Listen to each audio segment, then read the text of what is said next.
sports fans, and welcome back to the Coal Line. Stanley Cup Finals have been set, and as I predicted, it is the Pittsburgh Penguins taking on the San Jose Sharks. And in the NBA, the Cleveland Cavaliers locked down their second consecutive Finals berth, while they wait to see if they will be facing the Oklahoma City Thunder, or if Golden State Warriors will be able to dig themselves out of that hole. But this week, I want to talk Blue Jays baseball. Now, up until about a week ago, this season was looking like a sinking ship from which there was no return. But after the Jays have strung together a few key wins against division opponents, it looks like there may still be hope yet. After they took 3 of 4 against Minnesota, and only losing the first game of 3 in New York, the Jays had won 4 straight, taking the last 2 of the series against the Yankees. And after an exciting walk-off finish Saturday afternoon, the Jays almost did it again to the Red Sox, but fell short in the 11th inning. But the story so far this year following the Jays has been the absence of offensive power. Last year, the Jays were leading the league in runs scored by a large margin. And this year, they are barely making a whisper. It was no secret that the Blue Jays' Achilles heel was going to be their bullpen,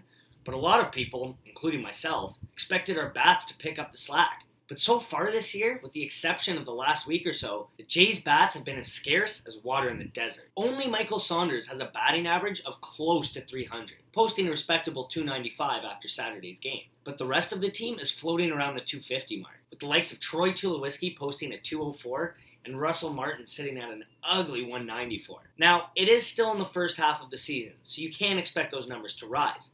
But these are two guys who had way more success in the National League.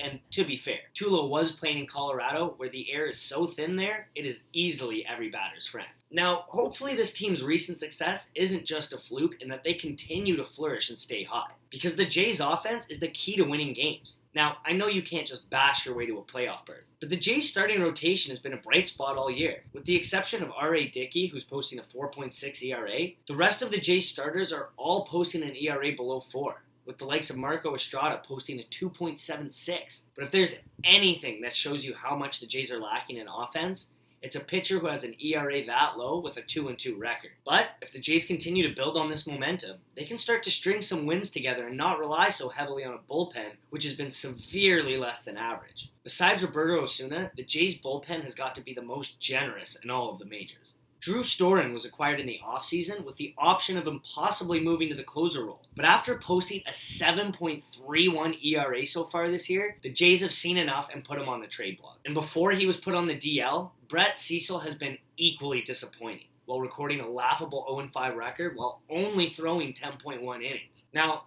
I'm not sure where Toronto can turn to fix their bullpen woes. After last year, they traded away a lot of their future arms, so the likes of Troy Tulowitzki and David Price. But perhaps they might look to trade the likes of Ryan Goins for a solid reliever. After Devin Travis has returned to second base and hasn't appeared to miss a beat. Since his return 5 games ago, he's racked up 6 hits and 3 RBIs. That's pretty impressive for a guy who almost didn't play for an entire year. So far this season hasn't been great, but it definitely hasn't been the worst. And on that note, here is your just the worst play of the week. What do you do if you're Lyles here? Don't hit him.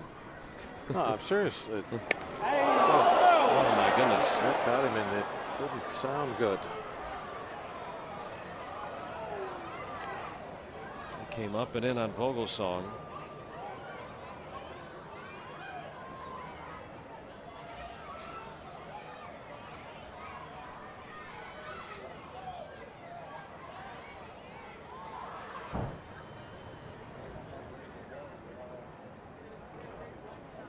Like it.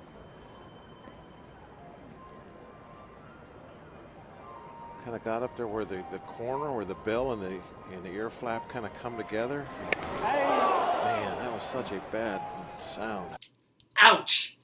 That, sports fans, is Ryan Vogelsong of the Pittsburgh Pirates taking a Jordan Lyles fastball to the chops. You never like to see a player take a pitch to the face, and that one looks like it hurt something fierce. He was rushed to a hospital and was released short after, but has since been put on the DL with facial fractures and with no timetable for his return. Hopefully he makes a quick recovery and can get back to the mound sooner than later. Anyway, sports fans, that's all for us this week. Be sure to come by next time. Thanks for watching, and we just crossed the coal line.